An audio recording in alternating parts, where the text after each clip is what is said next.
Now, when an Adventist says you know the truth, what do they mean?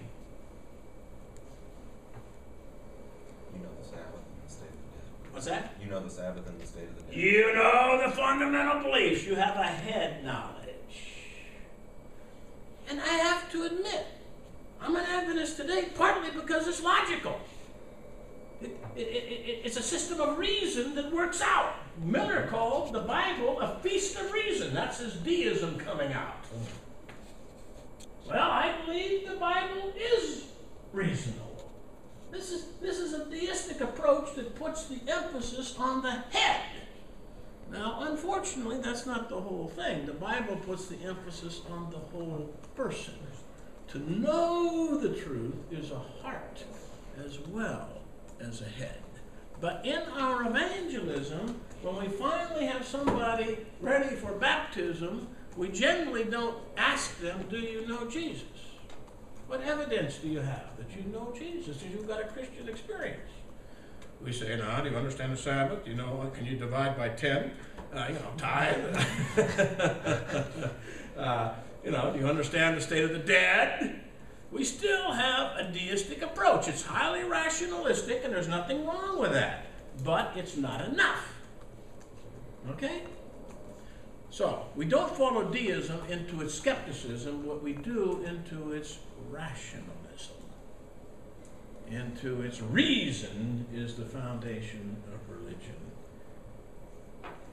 That is at least a reasonable, systematic understanding of Scripture. Good in itself, but not sufficient.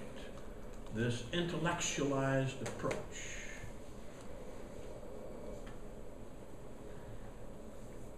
to Christianity and doing church is a part of the deistic heritage to Adventism. And we must remember that many of the older original Adventists were raised in the deistic period. Miller particularly. Well, now we're going to come to the last one. And I'm going to give 2 titles to this one, mainly because I don't want to make 7, I guess. Baconianism.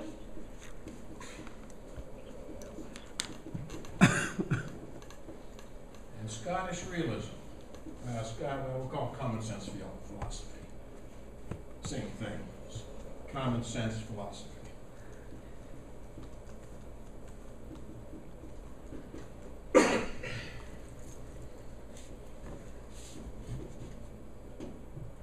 Okay, what's Baconianism? Named after Francis Bacon. Francis Bacon developed the scientific method. Basically, the scientific method is an inductive approach. It says you go and you collect all the evidence before you make your conclusion. Baconianism in the intellectual world, in the biblical world, let's put it in the biblical world, is you collect all the evidence from all parts of Scripture and you put it together. And you take all the evidence from the Psalms, from the Old Testament history, from the New Testament, from the epistles, from the Revelation, from the prophets. You put it all together. And then you make your conclusion. Now, that may not sound revolutionary to you because that's the way our culture thinks. But that's revolutionary to most of church history. Okay? They have all kinds of ways of interpreting Scripture. So it's the scientific method applied to Scripture. And that's Baconianism. Common sense philosophy kind of goes right along with it. And I'm just going to make this one short.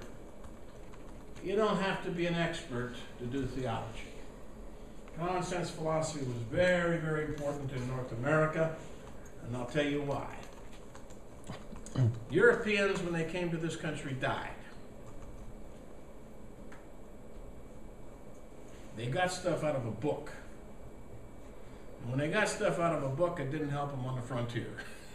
They died. You just read the history. They died by huge percentages. The first and second year, they were gone. Europeans did not survive. It's no accident that pragmatism is the one American philosophy. That is, what works is true. These people had to go by what worked. And so if you wanted to be a physician in early 19th century America, you didn't go to a university. You went and you accompanied a physician. You walked around, you went through his daily chores, you read his books, and that's how you became a physician. You want to become a lawyer? You watched a lawyer. You want to become a preacher? Well, preachers actually did have a better education at that time. Many didn't.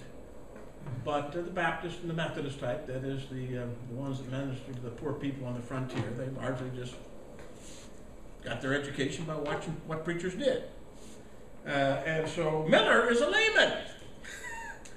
And basically, all of those who become Sabbatarian Adventist leaders will have no theological education, formal education. Common sense philosophy just says, follow your cotton-picking brain, and you'll be all right.